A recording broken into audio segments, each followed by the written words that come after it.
में सुखी हैं। अतः गृहस्थ किसानों की भांति हमें इंद्र की पूजा करने का कोई काम नहीं।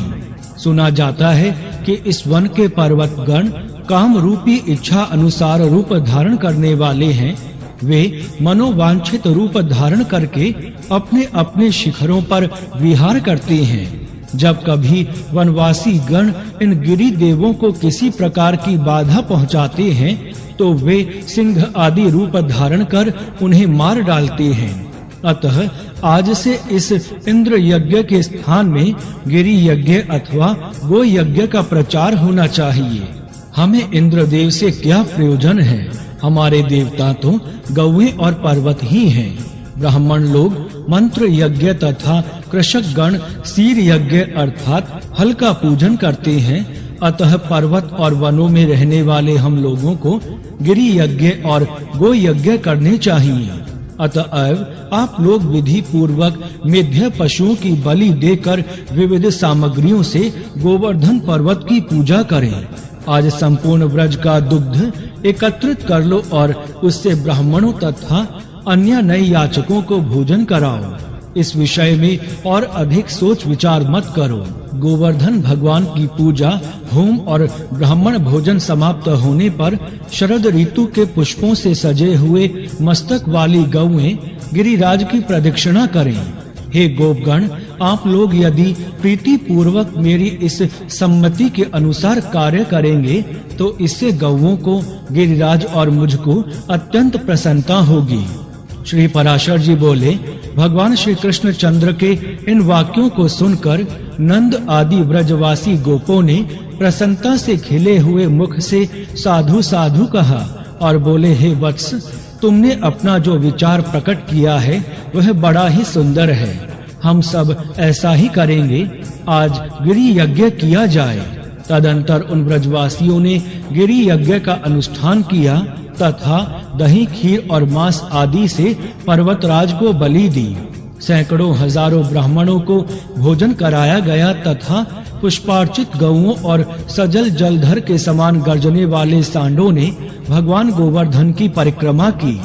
हे द्विज, उस समय भगवान श्री कृष्ण चंद्र ने पर्वत के शिखर पर अन्य रूप से प्रकट होकर यह दिखलाते हुए कि मैं मूर्तिमान गिरिराज हूँ, उन गोप श्रेष्ठों के चढ़ाए हुए विविध व्यंजनों को ग्रहण किया। भगवान श्री कृष्ण चंद्र ने अपने निज रूप से गोपों के साथ पर्वतराज के शिखर पर चढ़कर अपने ही दूसरे स्वरूप का पूजन किया। तदंतर उनके अंतर्ध्यान होने पर गोपगण अपने अभिष्ट वर पाकर गिरि यज्ञ समाप्त करके फिर अपने अपने गोष्ठों में चले आए।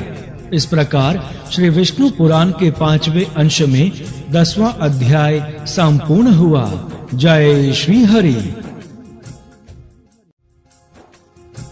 श्री विष्णु पुराण 11वां अध्याय इंद्रदेव का कोप और भगवान श्री कृष्ण का गोवर्धन धारण करना।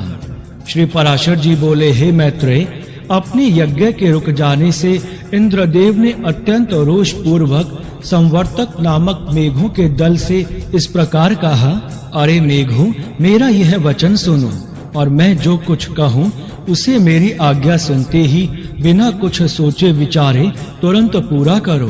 देखो, अन्य गोपों के सहित दुर्बुद्धि नंद गोप ने भगवान कृष्ण की सहायता के बल से अंधा होकर मेरा यज्ञ भंग कर दिया है। अतः जो उनकी परम जीविका और उनके गौपत्व का कारण है, उन गौओं को तुम मेरी आज्ञा से वर्षा और वायु के द्वारा पीड़ित कर दो। मैं भी पर्वत शिखर के समान अत्यंत ऊंचे अपने ऐरावत हाथी पर चढ़कर वायु और जल छोड़ने के समय तुम्हारी सहायता करूंगा। श्री पराशर जी बोले, हे द्विज, इंद्रदेव की ऐसी आज्ञा होने पर गौओं को नष्ट करने के लिए मेघों ने अति प्रचंड वायु और वर्षा छोड़ दी। हे मुने, उस समय एक क्षण में ही मेघों की छोड़ी हुई महान जल धाराओं से पृथ्वी, दिशाएं और आकाश एक रूप हो गए। मेघगण मानो विधुल ललता रूप दंडाघात से भयभीत होकर महान शब्द से दिशाओं को व्याप्त करते हुए मूसलाधार पानी बरसाने लगे। इस प्रकार मेघों के अहिर्निश बरसने से संसार के अंधकार पूर्ण हो जाने पर ऊपर नीचे और सब ओर से समस्त लोक जलमय सा हो गया। वर्षा और वायु के वेग पूर्वक चलते रहने से गौओं के कटी, जंघा और ग्रीवा आदि सुन्न हो गए और कांपते-कांपते अपने प्राण छोड़ने लगी, अर्थात मूर्छित हो गईं। हे महामुने, कोई गौएं तो अपने बछड़ों को अपने नीचे छिपाए खड़ी रहीं और कोई जल के वेग से वत्सहीना हो गईं। वायु से कांपते हुए दीन वदन बछड़े मानो व्याकुल होकर मंद स्वर से भगवान कृष्णचंद्र से रक्षा करो ऐसा कहने लगे। हे मैत्रेय जी, उस समय गोपी और गोपगण के सहित संपूर्ण गोकुल को अत्यंत व्याकुल देखकर श्री हरि ने विचारा, यज्ञ भंग के कारण विरोध मानकर यह सब करतूत इंद्र ही कर रहा है, अतः अब मुझे संपूर्ण व्रज की रक्षा करनी चाहिए। अब मैं धैर्य पूर्वक बड़ी-बड़ी शिलाओं से घनीभूत इस पर्वत को उखाड़कर इसे एक बड़े छत्र के समान व्रज के ऊपर धारण करूंगा। श्री पराशर जी बोले, भगवान श्री कृष्णचंद्र ने ऐसा विचार कर गोवर्धन पर्वत को उखाड़ लिया और उसे लीला से ही अपने एक हाथ पर उठा लिया। पर्वत को उखाड़ लेने पर शूर नंदन श्री श्याम सुंदर ने गोपों से हंसकर कहा, आओ शीघ्र ही इस पर्वत के नीचे आ जाओ। मैंने वर्षा से बचने का प्रबंध कर दिया है। यहाँ वायुहीन स्थानों में आकर सुखपूर्वक बैठ जाओ, निर्भय होकर प्रवेश करो, पर्वत के गिरने आदि का भय मत करो। भगवान श्री कृष्णचंद्र के ऐसा कहने पर जल की धाराओं से पीड़ित गोप और गोपी अपने बर्तन भांडों को छकड़ों में रखकर गौओं के साथ पर्वत के नीचे चले गए। ब्रजवासियों द्वारा हर्ष और विस्मय पूर्वक टकटकी लगाकर देखे जाते हुए भगवान कृष्णचंद्र भी गिरिराज को अत्यंत निश्चलता पूर्वक धारण किए रहे। जो प्रीति पूर्वक आंखें फाड़कर देख रहे थे, उन हर्षित चित्त गोप और गोपियों से अपने चरितों का स्तवन करते हुए भगवान श्री कृष्णचंद्र पर्वत को धारण किए रहे। हे विप्र, गोपों के नाशकर्ता इंद्र की प्रेरणा से नंद जी के गोकुल में 7 रात्रि तक महाभयंकर मेघ बरसते रहे, किंतु जब भगवान श्री कृष्णचंद्र ने पर्वत धारण कर गोकुल की रक्षा की तो अपनी प्रतिज्ञा व्यर्थ हो जाने से इंद्रदेव ने मेघों को रोक दिया। आकाश के मेघहीन हो जाने से इंद्र की प्रतिज्ञा भंग हो जाने पर समस्त गोकुलवासी वहां से निकलकर प्रसन्नता पूर्वक फिर अपने अपने स्थानों पर आ गए और कृष्णचंद्र ने भी उन ब्रजवासियों के विस्मय पूर्वक देखते देखते गिरिराज गोवर्धन को अपने स्थान पर रख दिया। इस प्रकार श्री विष्णु पुराण के 5वें अंश में 11वां अध्याय संपूर्ण हुआ। जय श्री हरि। श्री विष्णु पुराण 12वां अध्याय शक्र कृष्ण संवाद और भगवान कृष्ण की स्तुति। श्री पराशर जी बोले, इस प्रकार गोवर्धन पर्वत को धारण और गोकुल की रक्षा हो जाने पर देवराज इंद्र को भगवान श्री कृष्णचंद्र का दर्शन करने की इच्छा हुई। अतः शत्रुजीत देवराज गजराज ऐरावत पर चढ़कर गोवर्धन पर्वत पर आए और वहां संपूर्ण जगत के रक्षक गोप वेशधारी महाबलवान भगवान श्री कृष्णचंद्र को ग्वाल बालों के साथ गौएं चराते देखा। हे द्विज, उन्होंने यह भी देखा कि पक्षी श्रेष्ठ गरुड़ अदृश्य भाव से उनके ऊपर रहकर अपने पंखों से उनकी छाया कर रही हैं। तब वे ऐरावत से उतर पड़े और एकांत में श्री मधुसूदन की ओर प्रीति पूर्वक दृष्टि फैलाते हुए मुस्कुराकर बोले। इंद्रदेव ने कहा, हे श्री कृष्णचंद्र, मैं जिस लिए आपके पास आया हूँ वह सुनिए। हे महाबाहो, आप इसे अन्यथा ना समझे। हे अखिलाधार परमेश्वर, आपने पृथ्वी का भार उतारने के लिए ही पृथ्वी पर अवतार लिया है। यज्ञ भंग से विरोध मानकर ही मैंने गोकुल को नष्ट करने के लिए महामेघों को आज्ञा दी थी। उन्होंने यह संहार मचाया था, किंतु आपने पर्वत को उखाड़कर गौओं को बचा लिया। हे वीर, आपके इस अद्भुत कर्म से मैं अति प्रसन्न हूँ। हे कृष्ण, आपने जो अपने एक हाथ पर गोवर्धन धारण किया है, इससे मैं देवताओं का प्रयोजन आपके द्वारा सिद्ध हुआ ही समझता हूँ। गोवंश की रक्षा द्वारा आपसे रक्षित कामधेनु आदि गौओं से प्रेरित होकर ही मैं आपका विशेष सत्कार करने के लिए यहाँ आपके पास आया हूँ। हे कृष्ण, अब मैं गौओं के वाक्य अनुसार ही आपका उपेंद्र पद पर अभिषेक करूंगा तथा आप गौओं के इंद्र हैं, इसीलिए आपका नाम गोविंद भी होगा। श्री पराशर जी बोले, तदंतर इंद्र ने अपने वाहन गजराज ऐरावत का घंटा लिया और उसमें पवित्र जल भरकर उससे भगवान कृष्ण चंद्र का अभिषेक किया। भगवान श्री कृष्ण चंद्र का अभिषेक होते समय गौओं ने तुरंत ही अपने स्तनों से टपकते हुए दुग्ध से पृथ्वी को भिगो दिया। इस प्रकार माता गौओं के कथनानुसार श्री जनार्दन को उपेंद्र पद पर अभिषिक्त कर शचीपति इंद्र ने पुनः प्रीति और विनय पूर्वक कहा, हे महाभाग, यह तो मैंने गौओं का वचन पूरा किया। अब पृथ्वी के भार उतारने की इच्छा से मैं आपसे जो कुछ और निवेदन करता हूँ वह भी सुनिए। हे पृथ्वीधर, हे पुरुष सिंह, अर्जुन नामक मेरे अंश ने पृथ्वी पर अवतार लिया है। आप कृपा करके उसकी सर्वदा रक्षा करें। हे मधुसूदन, वह वीर पृथ्वी का भार उतारने में आपका साथ देगा, अतः आप उसकी अपने शरीर के समान ही रक्षा करें। श्री भगवान बोले, भरत वंश में प्रथा के पुत्र अर्जुन ने तुम्हारे अंश से अवतार लिया है, यह मैं जानता हूँ। मैं जब तक पृथ्वी पर रहूंगा उसकी रक्षा करूंगा। हे शत्रुसूदन देवेंद्र, जब तक महीतल पर रहूंगा तब तक अर्जुन को युद्ध में कोई भी ना जीत सकेगा। हे देवेंद्र, विशाल भुजाओं वाला कंस नामक दैत्य अरिष्टासुर, केशी, कुवलाय पेड़ और नरकासुर आदि अन्य नए दैत्यों का नाश हो जाने पर यहाँ महाभारत युद्ध होगा। हे सहस्त्राक्ष, उसी समय पृथ्वी का भार उतरा हुआ समझना। अब तुम प्रसन्नता पूर्वक जाओ और अपने पुत्र अर्जुन के लिए तुम किसी प्रकार की चिंता मत करो। मेरे रहते हुए अर्जुन का कोई भी शत्रु सफल न हो सकेगा।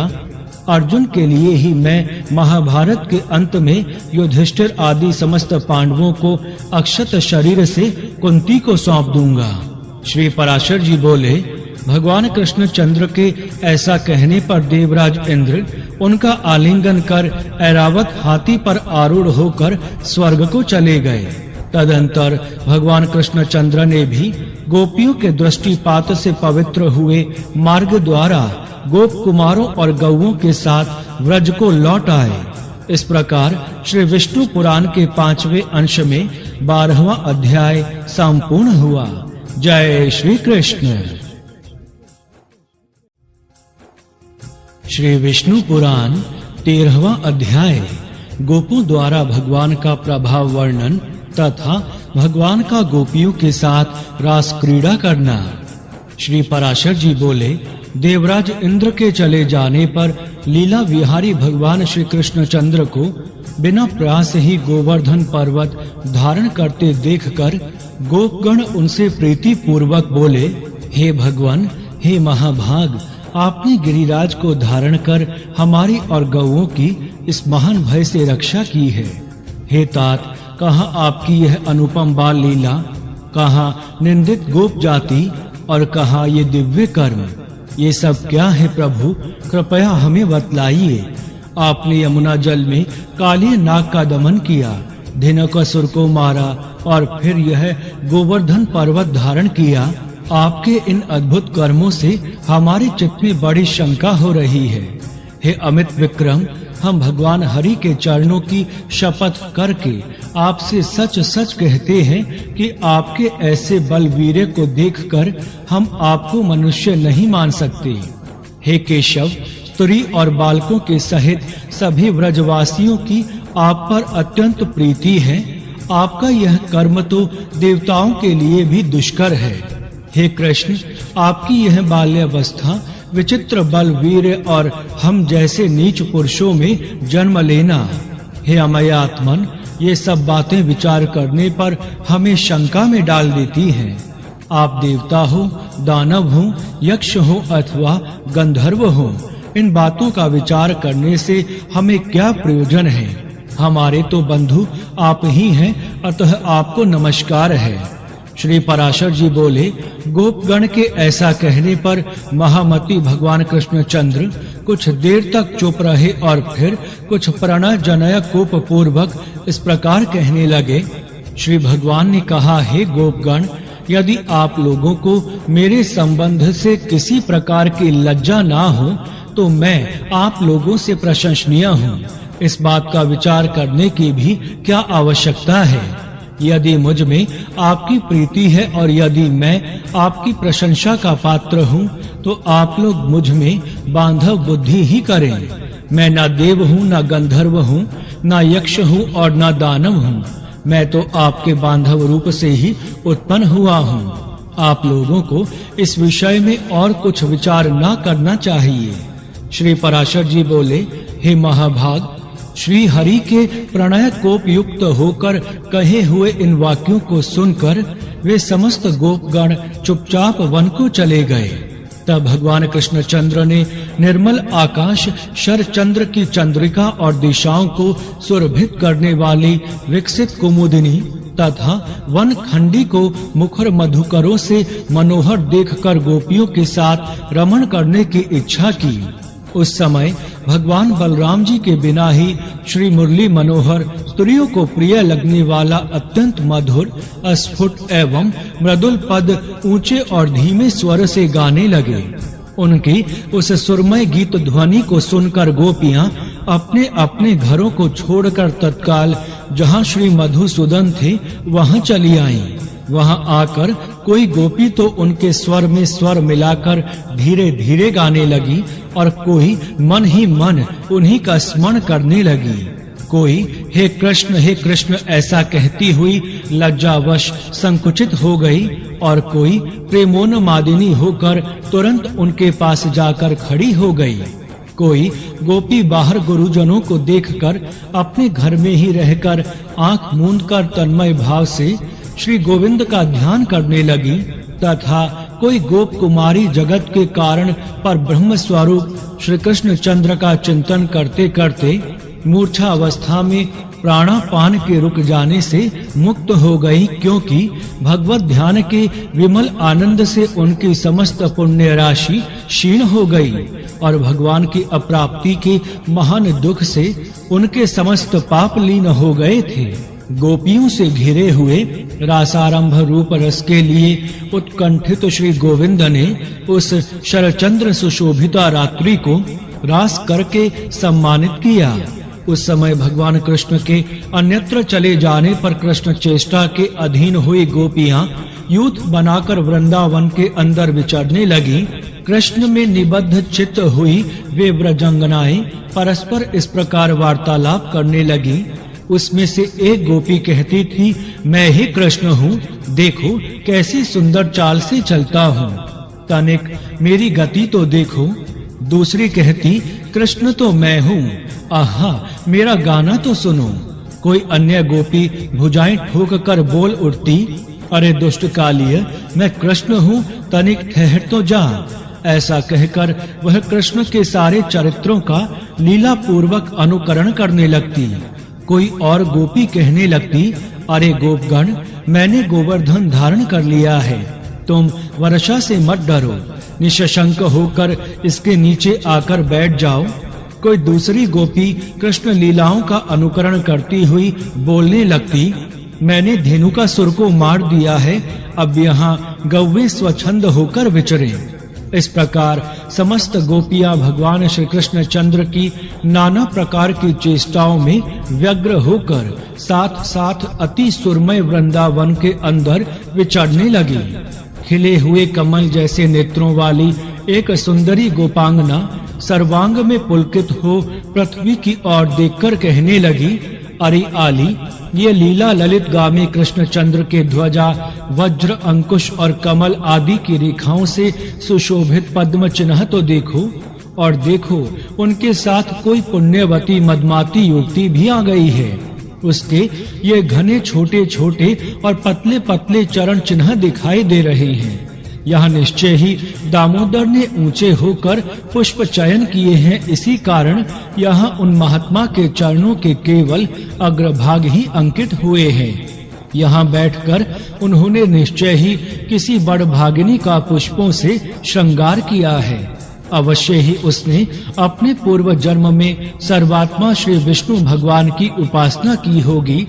और यह देखो, पुष्प बंधन के सम्मान से गर्विता होकर उसके मान करने पर भी श्री नंद नंदन उसे छोड़कर इस मार्ग से चले गए हैं। अरे सखियों, देखो, यहाँ कोई नितंब भार के कारण मंदगामिनी गोपी भगवान कृष्ण चंद्र के पीछे गई है। वह अपने गंतव्य स्थान को तीव्र गति से गई है। इसी से उसके चरण चिन्हों के अग्रभाग कुछ नीचे दिखाई देते हैं। यहाँ वह सखी उनके हाथ में अपना पानी पल्लव देकर चली है। इसी से उनके चरण चिन्ह पराधीन से दिखलाई देते हैं। देखो, यहाँ से उस मंदगामिनी के निराश होकर लौटने के चरण चिन्ह दिख रहे हैं। मालूम होता है उस धूर्त ने उनकी अन्य आंतरिक अभिलाषाओं को पूर्ण किए बिना ही केवल कर स्पर्श करके उनका अपमान किया है।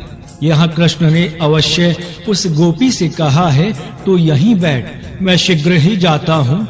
इस वन में रहने वाले राक्षस को मारकर पुनः तेरे पास लौट आऊंगा। इसीलिए यहाँ उनके चरणों के चिन्ह शीघ्र गति से दिख रहे हैं। यहाँ से कृष्णचंद्र गहन वन में चले गए हैं। इसी से उनके चरण चिन्ह दिखलाई नहीं देते। अब सब लौट चलो, इस स्थान पर चंद्रमा की किरणें नहीं पहुंच सकती। तदंतर वे गोपियां कृष्ण दर्शन से निराश होकर लौट आईं और यमुना तट पर आकर उनके चरितों को गाने लगी। तब गोपियों ने प्रसन्न मुखारविंद त्रिभुवन रक्षक लीला विहारी भगवान श्री कृष्ण चंद्र को वहां आते देखा। उस समय कोई गोपी तो श्री गोविंद को आते देखकर अति हर्षित होकर केवल कृष्ण कृष्ण कृष्ण इतना ही कहती रही और कुछ ना बोल सकी। कोई प्रणय कोपवश अपनी भ्रूभंगी से ललाट सिकोड़कर श्री हरि को देखते हुए अपने नेत्र रूप भ्रमरों द्वारा उनके मुख कमल का मकरंद पान करने लगी। कोई गोपी गोविंद को देखकर नेत्र मूंद कर उन्हीं के रूप का ध्यान करती हुई योगारूढ़ सी भासित होने लगी।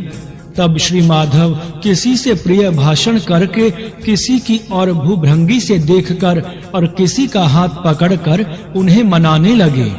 फिर उदार चरित श्री हरि ने उन प्रसन्न चित्त गोपियों के साथ रास मंडल बनाकर आदर पूर्वक रमण किया।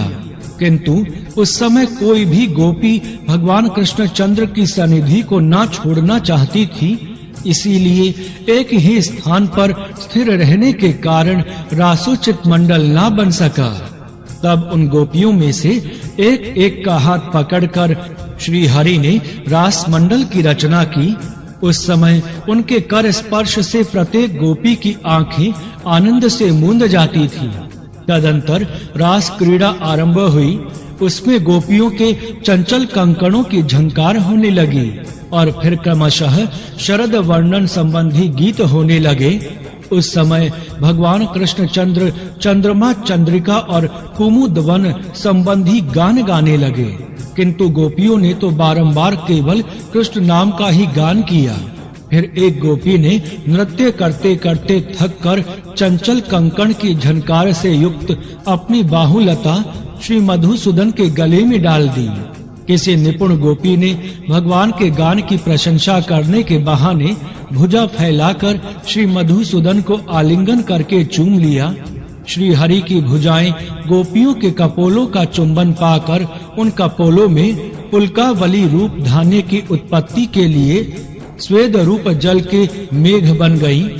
भगवान कृष्ण चंद्र जितने उच्च स्वर से रासोचित गान गाते थे, उससे दूने शब्द से गोपियां धन्य धन्य कृष्ण की ही ध्वनि लगा रही थीं। भगवान के आगे जाने पर गोपियां उनके पीछे जाती और लौट आने पर सामने चलती। इस प्रकार वे अनुलोम और प्रतिलोम गति से भगवान श्री हरि का साथ देती थीं। श्री मधुसूदन ने भी गोपियों के साथ इस प्रकार रास क्रीड़ा कर रहे थे कि उनके बिना एक क्षण भी गोपियों को करोड़ों वर्षों के समान बीतता था। वे रास रसिक गोपांगनाएं पति, माता, पिता और भ्राता आदि के रोकने पर भी रात्रि में श्री